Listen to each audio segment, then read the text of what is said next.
What we have here is a Czech-made RPG-75. The SK in the middle of the designation denotes this word, which in Czech translates to school, which you might think that's kind of weird, and it is, I guess. I mean, why would a rocket have school in the name? Well, technically it's not a rocket, it's an anti-tank weapon with a projectile. This one is a trainer model. It was always made as a trainer model. The real ones are green. They look almost identical, they're just green. This one was always a training model, so it never had a real warhead in it. The school means that it's a training rocket, so that's all that is on there for. I'm assuming this is a January 1985 manufacture date. I do not know what the RI or IRV stands for. If you can figure that out, I'd appreciate that. This is just an overview. I'll get into it more later in a different video on how to actually fire it, or at least show you the firing process. It has a sling.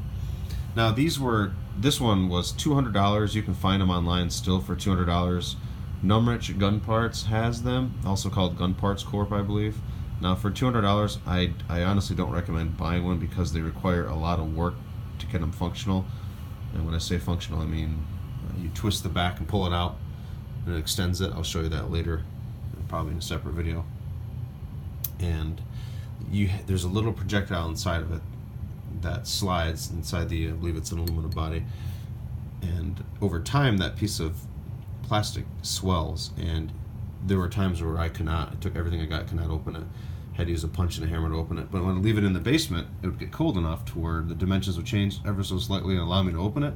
So I did some reading online, and there's a good Reddit thread that talks about what to do, and you basically disassemble it and sand down the rocket, and I put a little coat of oil on it, and it took about an hour and a half of sanding.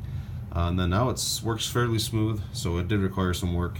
And also, I haven't heard of this happening to anyone else, but when you take let me see if I can get this top thing off. Should have taken this off before I filmed. It's kind of a pain with one hand.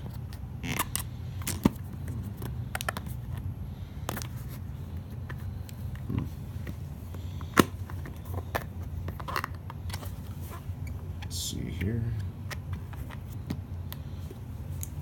It's protective cover. There we go.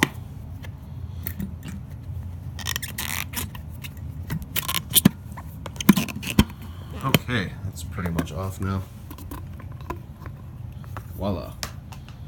This piece right here, see if I can get that to focus. This is not the original piece. This is a 3D printed copy of it, basically. Let's flip it open. There's a little button here. There we go.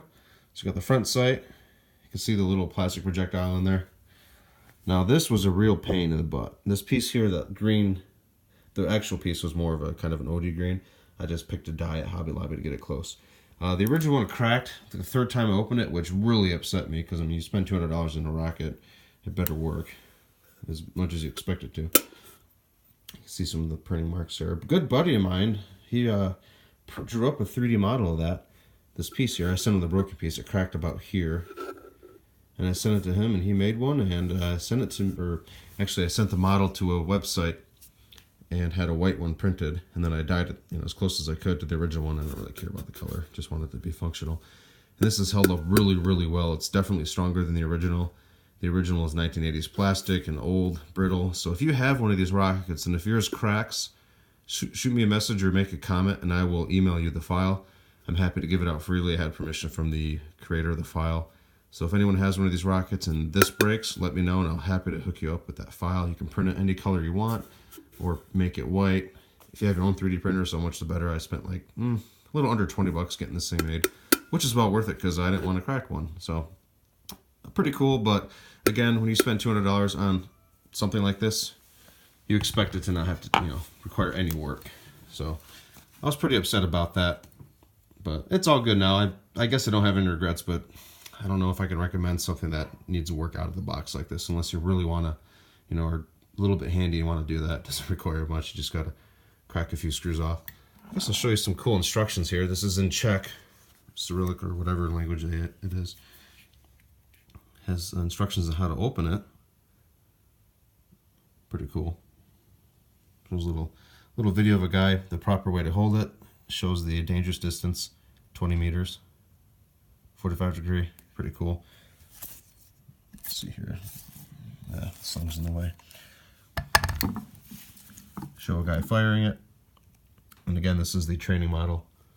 Pretty cool, pretty nice for the anti-tank collection. Later I'll show you a video on how to actually use it, how you would use a real one. It's pretty cool. You twist the back, pull it out.